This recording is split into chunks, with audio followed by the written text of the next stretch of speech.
Bismillahirrahmanirrahim. Assalamualaikum. Welcome students. You are watching my YouTube channel. Bete, my name is Sania Mumtaz. Today I am here to teach you biology class first year chapter 3 और chapter का name है enzymes. बेटे last lecture में मैंने आपको function of enzyme read करवाया, जिसमें मैंने आपको बाकायदा इंजाइम क्या फंक्शन परफॉर्म करते हैं, यहाँ मैंने आपको इंजाइम की एग्जिस्टेंस रीड करवाई, जिसमें एपो इंजाइम और होलो इंजाइम के बारे में मैंने आपको बताया। बेटे आज का जो हमारा टॉपिक है वो है करैक्टरिस्टिक्स ऑफ इंजाइम। इंजाइम की क्या खसूसियात हैं, इंजाइम किस तरह अपना फंक्शन जो है वो परफॉर्म करते हैं हमारी डेली रूटीन में, और इसका हमें किस हिसाब से बेनिफिट है, इन सारी चीज़ों को आज हम करैक्टरिस्टिक्स ऑफ इंजाइम में रीड करेंगे। बेटे इंजाइम के डिफाइन से आपको ये पता है कि इंजाइम हमारे पास क्या होती हैं, ग्लोब्यूलर प्रोटीन्स होती है। मतलब एक ग्लोब लाइक, एक ट्यूब लाइक इसका क्या होता है स्ट्रक्चर, जो एक दूसरे के ऊपर ट्यूब्स जो होती हैं वो उन्होंने राउंडिंग फॉर्म में होती है। मतलब क्या होती है, लिपटी हुई होती हैं। वो जो उसकी राउंडिंग फॉर्म, वो जो उसकी लिपटी हुई फॉर्म होती है, मतलब यू लाइक इसकी जो फॉर्म होती है राउंडिंग फॉर्म, ये ऐसे करके ऐसे सा स्ट्रक्चर, इसको हम क्या कहते हैं कि ये आल इंजाइम हमारे पास क्या है, ग्लोब्यूलर प्रोटीन्स है। ठीक है। अब एक और चीज है, all enzyme are 3 dimensional globular proteins. बेटे 2 डायमेंशनल आपको पता है, एक स्फीयर है, वो हमारे पास क्या होता है 2 डायमेंशनल। अब जो हमारे पास बॉल लाइक स्ट्रक्चर होता है ना, मतलब होगा तो वो भी स्फीयर ही, ये देखिए यू स्फीयर होगा, यू, फिर इसके ऊपर यू, जैसे वो हमारे पास एक बाल होता है ना वो वाला स्ट्रक्चर। तो ये वाला जो स्ट्रक्चर होगा हमारे पास, इसको हम कहेंगे आल इंजाइम आर 3 डायमेंशनल। मतलब 3 डायमेंशनल, इसकी ये वाली जो डायमेंशनल है इसको हम क्या करेंगे, 3 डायमेंशनल ग्लोब्यूलर प्रोटीन्स होती हैं। ठीक है, ग्लोब लाइक इसका स्ट्रक्चर्स होते हैं। अब क्या होता है, they retain their structure during and after chemical reaction. मतलब अगर इसने कोई केमिकल रिएक्शन परफॉर्म किया है, इसने कोई काम किया है, उससे पहले जो इसकी फॉर्म है और उसके बाद जो इसकी फॉर्म है, बेसिकली जो पहले इसकी फॉर्म थी वही आफ्टर द रिएक्शन ये अपनी वही रिटेन रखेगा, अपनी शक्ल को चेंज नहीं करेगा। तो इसका जो फर्स्ट है वो हमारे पास यही इसका स्ट्रक्चर है, all enzyme are 3 dimensional globular proteins, they retain their structure during and after chemical reaction. ठीक है।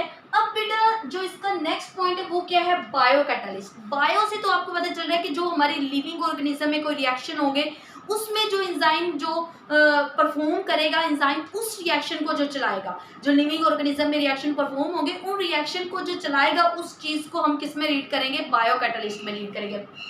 Okay, enzyme are biological catalyst. ये हमारे पास क्या होता है, बायोलॉजिकल कैटालिस्ट होता है। मतलब लिविंग ऑर्गेनिज्म में जो रिएक्शन, कैटालिस्ट का मेन मकसद या इसका जो मीनिंग होता है वो आपको पता है क्या है, चलाना। ठीक है, ये कैटालिस्ट करते हैं the speed up a chemical reaction without being used up during chemical reaction. खर्च हुए बगैर, यूज हुए बगैर लिविंग ऑर्गेनिज्म में क्या करते हैं, फंक्शन प्रोवाइड करते हैं, केमिकल रिएक्शन को कैरी करते हैं, केमिकल रिएक्शन को स्पीड अप करते हैं। ये सारे काम किस में करते हैं, बायो कैटालिस्ट में। मतलब लिविंग ऑर्गेनिज्म में रिएक्शन को क्या करते हैं, चलाते हैं। नेक्स्ट मेरा बेटा क्या है, एफिशिएंसी। एफिशिएंसी का मतलब होता है अबिलिटी, काबिलियत, या इस सारी चीज़ों का मतलब एबिलिटी को हम किस में लेते हैं, एफिशिएंसी में लेते हैं। इसकी काबिलियत क्या होती है, इसकी एबिलिटी क्या है, ये किस तरीके से काम करता है। तो बेटा देखिए ज़रा, each enzyme molecule has ability, इसके पास ये वाली एबिलिटी होती है कि ये चेंज कर सकता है, ये शक्ल को चेंज कर सकते हैं, चेंज और ट्रांसफॉर्म। ये 100 से लेकर 1000 तक, मतलब 100 to 1000 सबस्ट्रेट को किस चीज़ में चेंज करता है, प्रोडक्ट में, किस में 1 सेकेंड के अंदर इसके पास कैसी एबिलिटी होती है, इसके पास कौन सी काबिलियत है, कौन सा काम करने की काबिलियत है।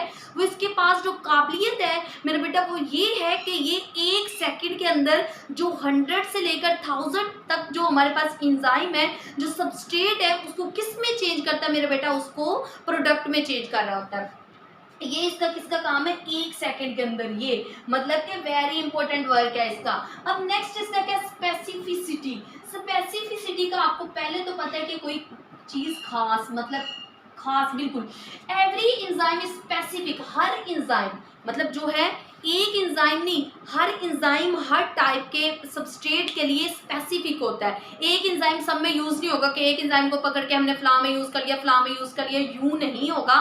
हर एंजाइम में खास चीज के लिए खास फंक्शन परफॉर्म करेगा। वही उसने बताया, एवरी एंजाइम स्पेसिफिक क्या होगा, खास होगा, for a special type of enzyme.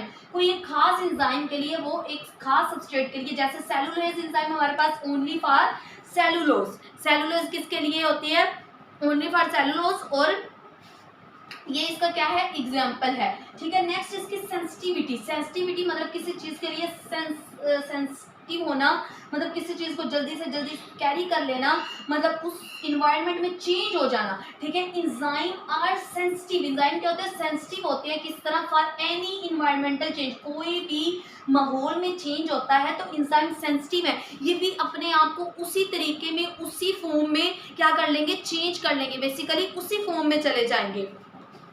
ये इसका फंक्शन है।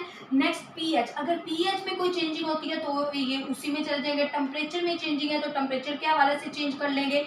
फिर सबस्ट्रेट कंसंट्रेशन, इसकी कंसंट्रेशन भी इजीली चेंज हो जाएगी। अब इसमें कुछ और भी इफेक्ट होते हैं, इसका डैमेजिंग इफेक्ट होता है। Some enzyme damaging if they active at wrong place, मतलब कुछ एंजाइम ऐसे होते हैं कि अगर हमने उसे पुट किया है, उसकी वो गलत प्लेस थी। ठीक है, उसने उस एंजाइम के साथ या सबस्ट्रेट के साथ उसने अटैच नहीं था होना, और बेसिकली वो अटैच हो गया, एक्टिव हो गया, तो क्या करेगा, उस चीज़ को हमारे पास डैमेज कर देगा, ख़राब कर देगा। फॉर एग्जांपल जो पेप्सिन हमारे स्टमक में एक एंजाइम होता है, ठीक है, अगर वो किस में चेंज हो जाए, पेप्सिनोजीन में, तो वो इंटरनल स्ट्रक्चर जो होता है हमारा स्टमक का, उसको क्या कर देता है, डिस्ट्रॉय कर देता है। उसका इफेक्ट ये होता है। तो इसकी एग्जांपल हमारे पास ये है, पेप्सिन इज अ प्रोटीन। ठीक है, जो हमारे पास क्या है, डाइजेस्टिंग एंजाइम है। हमारे स्टमक में जो हम खुराक ले रहे होते हैं, जो फूड लेते हैं, उसको बेसिकली क्या करता है, उसको बेसिकली वो डाइजेस्ट करने में जो है वो एक अहम रोल प्ले कर रहा होता है। ठीक है, इम्पोर्टेंट है लॉन्ग क्वेश्चन के हवाले से, काफ़ी इंपॉर्टेंट है। लॉन्ग क्वेश्चन तो नहीं, शॉर्ट क्वेश्चन के हवाले से काफ़ी इंपॉर्टेंट है। 4 मार्क्स का भी आ सकता है, 2 मार्क्स का भी आ सकता है, इसमें क्वेश्चन भी बन सकते हैं। टू इसके structure, right any 2 characteristics of enzyme, ये भी पूछा जा सकता है। ओके बेटे, उम्मीद करती हूँ कि आज का लेक्चर आपको अच्छे से क्लियर हो गया होगा। Thanks for watching my video. Okay, जज़ाकिल्लाह, अल्लाह हाफ़िज़।